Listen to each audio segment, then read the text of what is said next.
How's it, gaming? I'm Phil in the Blanks, and welcome back to Let's Play Kingdom Hearts Final Mix.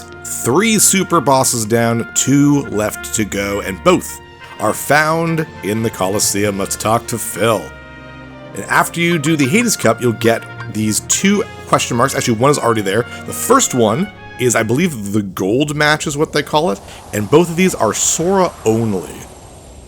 So you think this one will be difficult because of that, but nope, it's actually fairly easy, and it is the Ice Titan from Hercules. Now, not as easy as the Earth Titan, but still very easy. You just need to know what you're doing. It's very cool, though. Look at that. He looks great.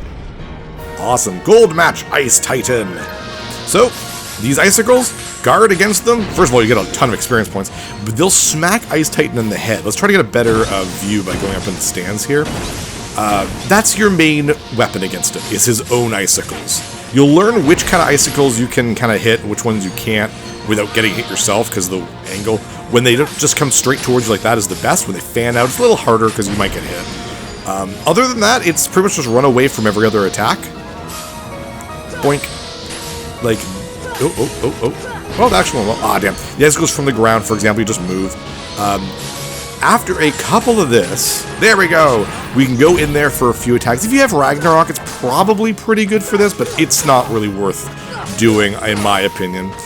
Do not cast Aroga for this fight, because the icicles actually become bigger and can't be deflected. It's kind of a weird little thing. Then after he's finished being knocked out for a little bit, he'll just send a crazy, like, little tantrum at you. And now he has a new move, Ice Breath. Jump over it. It also creates, ice on the ground for Sora to slip on, so you have to be a little bit more careful. There's also this move where he smacks his fists together and rocks will, like ice rocks will come from the sky. You just gotta move. As long as you're walking, these are not gonna hit you, even if I jumped, like, basically right into them. Nice, that's the best one. Ooh, we gotta level up during that. He'll get one more move after he's lost a little bit of HP, but this is basically the fight. It's very easy. Keep your HP up. That's why I don't want to use Ragnarok or anything else. I'd rather keep all my MP for curing. And I mean, I've got items if you can use them, but the fact that you can't use summons means you can't use Tinkerbell. Damn, I'm frozen. That's okay. If you get frozen, that's fine. Just kind of wiggle out. But yeah, the other fight also takes place in the Colosseum, and you also don't have Goofy or Donald, which means you cannot summon Tink or anyone else. And that fight is a lot more difficult. This one is very easy. To me, it's like, as long as someone figures out that you can smack him with his own icicles, you basically have this fight won. Boink. He's got 1,800 HP, I think? Actually, maybe not. I don't know how much exactly the 5 HP bars are. I think each one's like maybe 300 or so. I have no idea. But yeah, just have the temper tantrum again. Some bosses, I think the Unknown was one, but the next big fight is like this, where they have multiple bars that are invisible because their HP goes above the 5 HP bar. So again, it's very like the final fight beat 'em up bosses where you have no idea if you're doing any real damage to them. But I don't think the Ice Titan had that, so I think maybe he has 1,500 HP, something like that. Not sure the exact, it's not really a big deal. But yeah, pretty easy. He does an okay amount of damage. If you're, for whatever reason, taking a lot more damage than you would like, equip yourself with a bunch of ice defense kind of items, because those things do stack. So you have 3 accessory slots, and if you equip 3 of them, then you're going to get 60% reduction in ice damage, so it's not bad. Now, your chances are your regular defense and other things like HP won't be as strong, so whether or not it's worth it kind of depends on what you actually do, but either way, I really don't think this in Phantom, in my opinion, even a player who's probably not very good at action games should be able to defeat these 2 super bosses without any real trouble. It's Kurt Ziza requires you to have a really good grasp on, like, the different types of combat, and the Unknown is just a difficult fight. Like, it asks a lot of its players, and the upcoming final super boss, same thing. It is just brutal. I have never beaten it as a kid. I have never beaten it on the original PS2 version. I've only done the Kingdom Hearts Final Mix version. And that's probably because it's also the only versions of the game where I've done the synthesizing and that sort of thing. So, that's just me, I guess. But we're like almost there. He's only got a bar and a half of life left. He might do his ultimate, though. Yeah, here it comes. Oh, no, not yet. Just his temper tantrum. He'll do this. Actually, he might do it right in front of him. If I'm over here, don't turn around. Ah, I ran right into it, too. I was hoping to get a little closer, but not that close. He does basically this huge, like, Kamehameha Hadoken kind of formation. And everything in front of him in a large kind of fan area would be completely frozen, just a ton of damage. But that's it. That's his only other move. The icicles do start getting a little bit more difficult. Ooh, that went really well. It starts getting harder to hit them because they start... There we go, there it is. They start getting a little bit more unpredictable. But if you get ones that are, again, coming straight for Sora, just kind of... Ooh, ow, I got a little bit of that. Ooh, I ran right in. Oh, no, it didn't count. Haha. Yeah, like I said, not hard. Oh, damn. No, Sora, get out of there. The camera's in a bad position there. That was bad. That's okay. Boink, and another boink. Yeah! Oh, that was so many. That was so many that I was able to get back at him. The weapon that you get from this guy is the Diamond Dust, which is a reference to Final Fantasy's Shiva, which is the ice character, obviously. And it's the highest MP you will get from a single Keyblade. So if you don't already have Ultima weapon, then the Diamond Dust is really good just because of how incredibly strong your MP gets, basically. And there we go. That was very simple. Very easy one. I like how he's got a real nice custom death animation, though. It's very cool. Oh, he starts to melt. It's a shame the other, is there three? I think there's three other Titans. There's the Biz Cyclops, there's the Fire one, and there's the Tornado.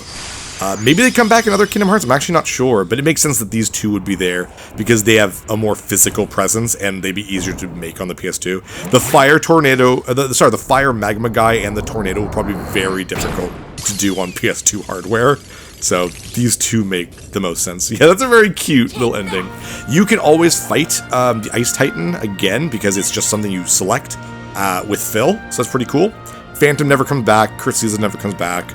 I don't know if the Unknown does, probably not. But yeah, Diamond Dust, very low strength, but very high MP.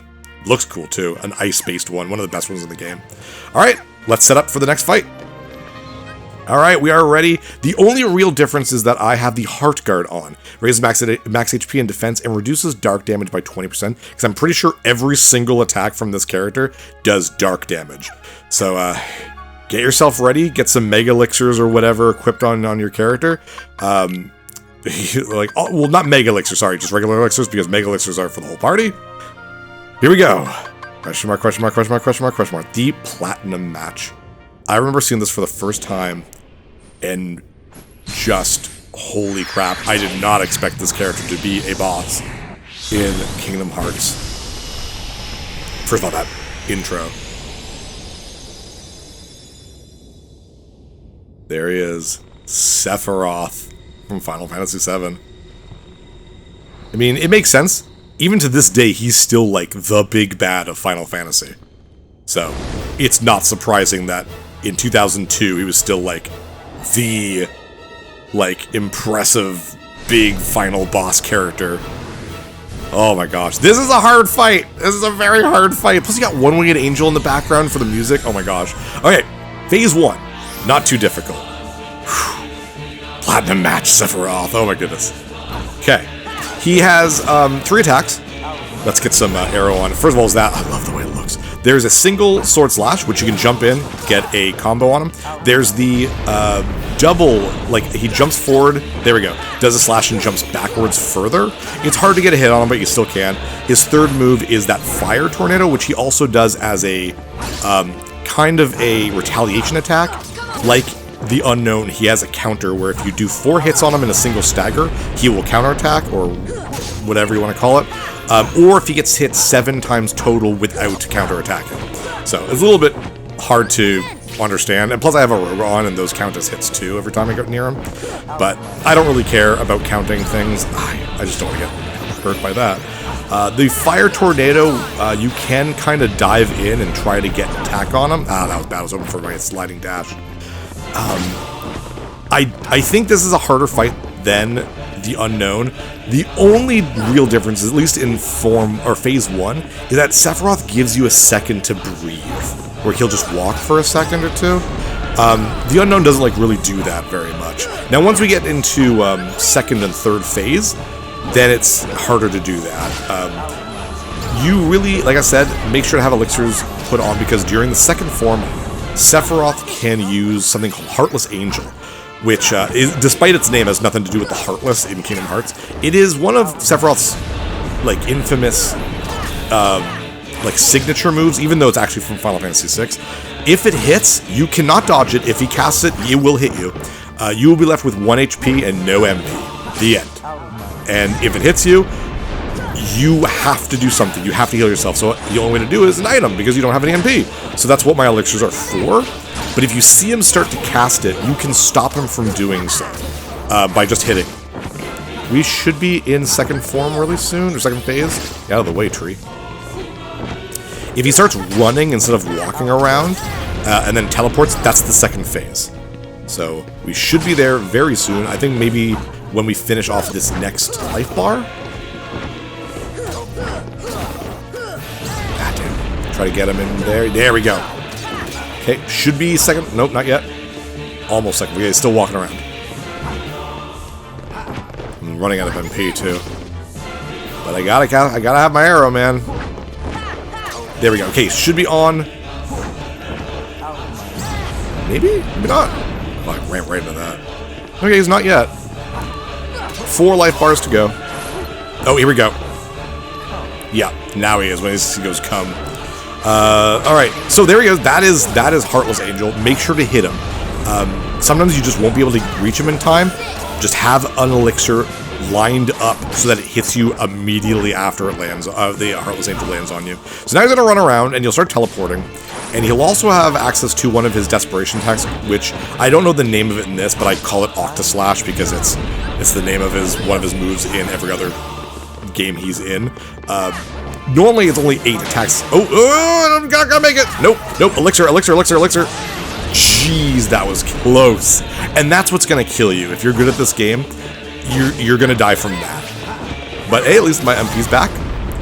But yeah, Octaslash in the other games has 8 slashes, hence Octaslash. In this, it's 15. So it's closer to like Omnislash. Oh, here it is. 2, 3, 4, 5, 6, 7, 8, 9, 10, 11, 12, 13, 14, and bam for 15. You can get some hits on him after it's done, but there are ways to avoid that, but like you're just gonna take it. Maybe put a healing up, like Curaga, you're invincible while you cast Curaga with Leaf Bracer on, so that really helps. Probably why I didn't... Oh, why did I use Gravity? Probably why I was not able to defeat Sephiroth when I was younger on the PS2, because Leaf Bracer I don't think was in the original PS2 version, so you have no protection. I think he always casts Heartless Angel after doing his big Octaslash move, so be wary of that, obviously. Damn, I am just caught right in there. That being said, this is actually an okay fight. Here's Octaslash, or yeah, whatever it's called. I don't know. Look at that thing. But I don't know. I think I'm actually doing pretty good right now.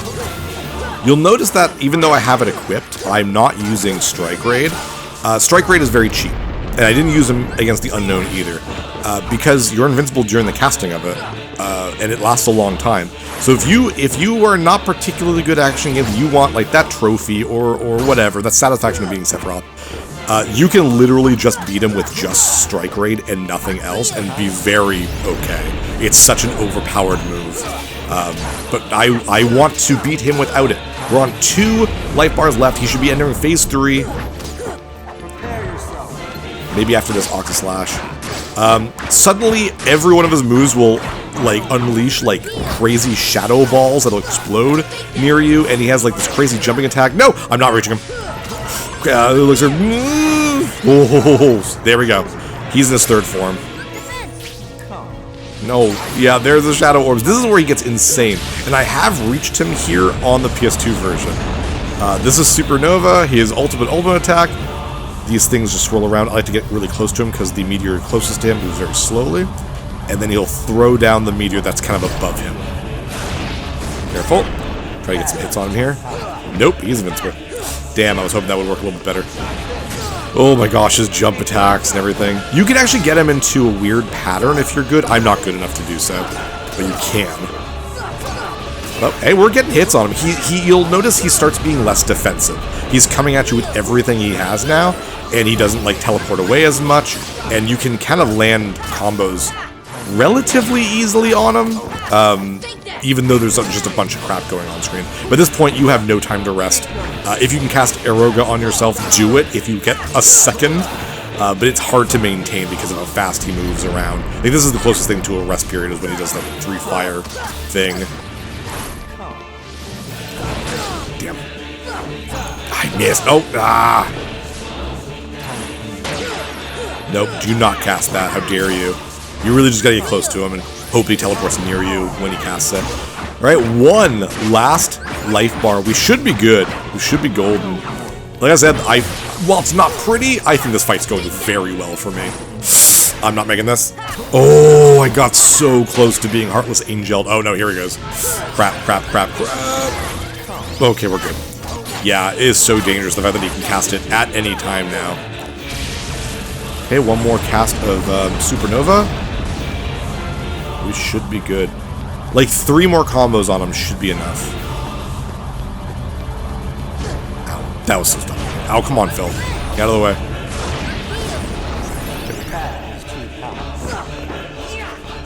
Damn. I'm gonna get at least something on him. Hit him, hit him, hit him. Come on, right now. There we go.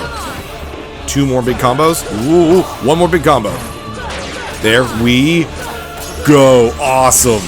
That is Sephiroth, the hardest game in this... Oh, sorry, hardest fight in this game. I was gonna say hardest game in this fight. Oh, goodness. Now, he doesn't have any spoken lines outside of battle, which I think is really lame.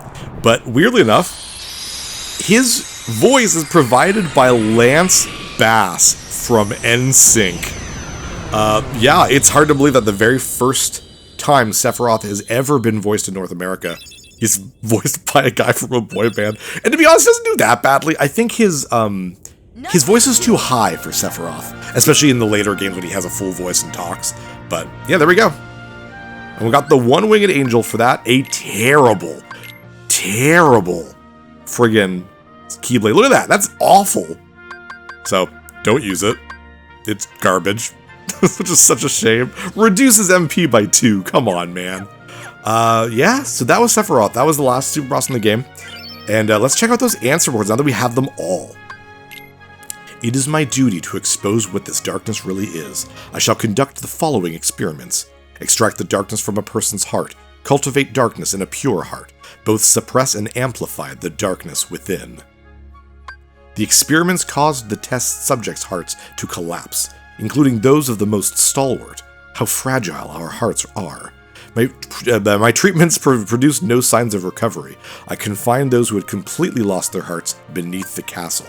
Sometime later, I went below and was greeted by the strangest sight. Creatures that seemed born of darkness. What are they? Are they truly sentient beings? Could they be the shadows of those who lost their hearts in my experiments? Oh damn, now we're seeing the dark side of Ansem, and the things he does when he's not being a cool dude. The Heartless appear in groups and are multiplying rapidly. I've provided them both living and non-living samples. They've responded only to the living. They seem to multiply after absorbing something from the living creatures. Their prey vanishes without a trace. Jeez. I believe the Heartless are taking hearts. They are born from those who've lost their hearts and thrive on hearts seized from others. The hearts taken from the Heartless become heartless themselves. Though I lack proof, I am confident in this hypothesis. So many mentions of heart in one sentence. I must also study their behavioral principles. Although they lack emotions, they do seem to have some intelligence. How to communicate with them. It's just occurred to me, could they be the darkness in people's hearts? Ugh, living samples, like, oh, gross. A massive core of energy lay beyond the door sought by the Heartless. It may well be the ultimate goal of all Heartless, but what is that energy? I've devised a hypothesis based upon my observations of the Heartless. The Heartless feed on others' hearts, and they yearn for that energy core. That thing beyond the door must be a heart too, the heart of this world. There is no proof, but having felt that immense energy, I am certain that was the heart of the world. Ugh. The Heartless are trying to take hearts not only from all living creatures, but from the world itself. But what do they mean to do with the heart of the world? You sound like a madman, Ansem. There is no doubt that the Heartless are deeply connected to people's hearts. Further study may unravel both their motivations and the mystery shrouding the heart. As I start, I have built a device that artificially creates Heartless, which is that machine we probably saw earlier. By creating the conditions that spawn the Heartless naturally, I should be able to produce them artificially. The device is the culmination of my research thus far. The machine's test run successfully created a Heartless, maybe a step toward creating a heart from nothing. Damn, dude. This artificially and naturally created Heartless shows nearly identical traits, but the two types should remain distinct for the purpose of this experiment, so I will mark the ones that are created artificially. Which is like that Kingdom Hearts logo we've been seeing on a lot of Heartless, and a lot of the big door in Hollow Bastion, for example. Just as people have hearts, so do worlds. The same can be said of the stars in the night sky, and deep within each world lies a door to its heart. The Heartless desire those hearts. Born out of the darkness in people's hearts, they seek to return to a greater heart. Yes, that's it. The Heartless come from people's hearts, as does the darkness. Is the core of the world's heart the world of the Heartless? I will pursue the answer there and become all-knowing. My path is set. I shall seek out the wielder of the Keyblade and the princesses. My body is too frail for such a journey, but I must do this. I will cast it off and plunge into the depths of darkness. Opening the door to a world's heart causes its walls to crumble. These fragments are seen as shooting stars. This explains why these gummy blocks can travel freely to other worlds. I know the catalyst of this collapse, the appearance of the Heartless. However, it will take time to search out the world's doors and to retrieve each heart. Furthermore, the doors can be locked using a Keyblade, making the heart forever unattainable. I must take action before the wielder of this key appears in this world. If the princesses and the Keyblade are connected, they should resonate. I've chosen a girl. I don't know if she holds the princess's powers, but I will find out. She may lead me to the key bearer. I shall set her free and observe. Oh, I wonder who that is. The body is gone. The heart should have returned to the Heartless, and yet nothing. This one is unlike any other. Its memories remain, and it is yet to take the form of a Heartless. A close eye must be kept on the situation. Much is still unknown. To get to the realm of darkness, one must go through the doors of Kingdom Hearts, the place where the world's hearts connect.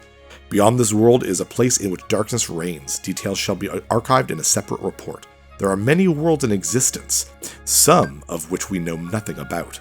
The world in which we live, the realm of darkness, the realm of light, and the world in between, wherein lies true nirvana. Where does the body go when it separates from the heart? If the soul remains within the body, is it still considered to be deceased? When the heart returns to the Heartless, the physical form disappears, but that is merely true in this world. Perhaps the body exists in another form in another world. If that is the case, then it is possible for one to exist in two worlds. A being that is neither darkness nor light, belonging nowhere, abandoned by its heart, a mere shell of its former self. The relation between the heart and body is complex. However, I am certain that if your self exists here, then by definition, the other cannot truly exist. The other, the one which does not exist, shall be dubbed nobody. Wow. Ugh, creepy. Let us leave. We'll get a fun little scene between Cloud and Sephiroth when you actually leave the Colosseum. And then I'm going to beat Sephiroth with just Strike Raid as a fun little Easter egg to show you how easy it is, and we can kind of talk about what we read in Ansem's reports. Hello, Cloud. God, who dresses you, man? The Black Feather, which, like, in every single game with Sephiroth now, just signifies when he will appear.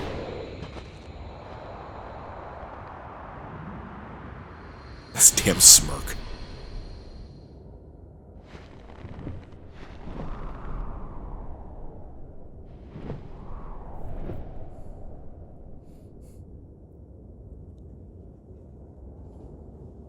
I've been looking for you.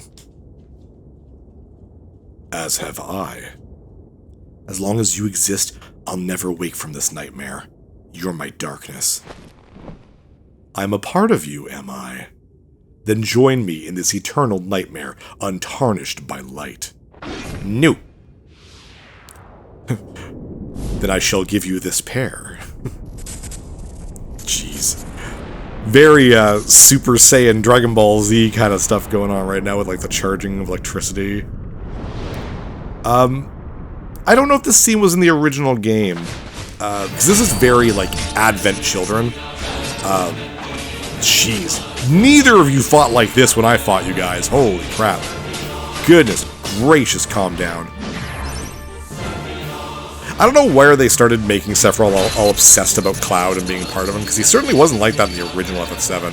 Even in like Remake and Rebirth, they kind of make him like that. Anyways, I'm gonna go and beat Sephiroth with just Strike Raid, just to show you how easy it is that you too can beat Sephiroth without trying. Here we go. So I'm barely going to move, and I'm literally only going to use Strike Raid and heal myself as is necessary. We use 3 elixirs to beat him normally. We'll see how many it takes to beat him like this. But you can see, oh actually I guess you can't see, it still has invisible life bars. Because Sephiroth doesn't move around a whole lot, he's actually surprisingly easy to hit with Strike Raid. He literally walks towards you and doesn't suffer any stagger. So you'll just keep walking. So it's pretty easy. As for Ansem's report, yeah, I think, correct me if I'm wrong, I think some of the final reports were added to Final Mix and were not the original game, because they mentioned a lot of things that are Kingdom Hearts 2 and onwards kind of thing, specifically him choosing a girl, which I'm fairly certain is Kairi, but again, I haven't played all the games. I know they retcon stuff sometimes, so it might be another character whose name I don't want to say right now, for spoiler alert. Our first elixir. There we go. Is it gonna activate or not? Jeez. Yeah, we have second form already. It's doing so much damage to him. And also the part about nobodies. In Kingdom Hearts 2, you'll start to see a new type of enemy. In this game 1, Kingdom Hearts 1, we see Heartless everywhere. Almost every enemy that's not a human being is a Heartless. In Kingdom Hearts 2, we start seeing the introduction of another faction of enemies named the Nobodies.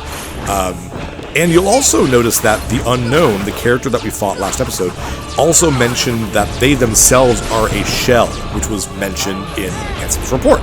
So it's cool seeing that stuff, and you also, again, just get to see how incredibly not cool this Ansem dude is. Yeah, Strike Raid makes it so that even that big Octosatch is not going to hit Sora. Need to use another elixir right after this, though.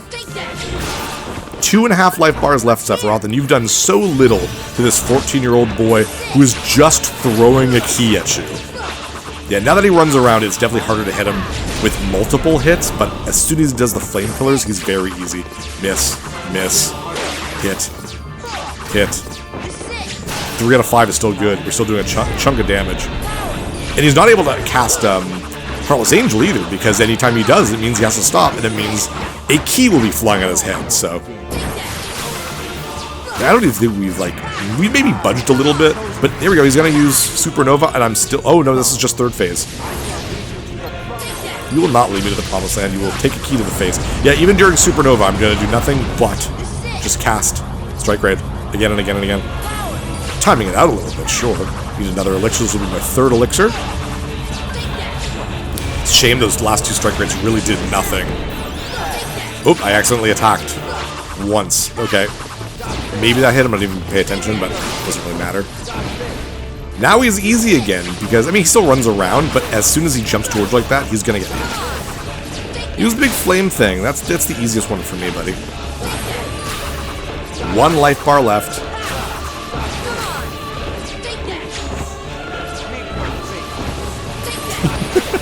Sephiroth, the most incredible swordsman in the world. Sora's just like, I can throw keys. Take this. 1 more after this, if it hits him. Yep, 1 more Strike Raid. 3 elixirs. 3 elixirs. The exact same amount of resources as beating him normally, and just that much easier. But there you go. If you can press triangle and select an elixir, you can beat Sephiroth. Anyways, with that, I'm filling the blanks. And next episode, we will beat Kingdom Hearts. See you next level. Hey, thanks for watching. If you liked this episode, click that subscribe button and hit the bell icon to know when the next episode is up. If you want to support my channel, share some videos with some friends and consider supporting me on Patreon.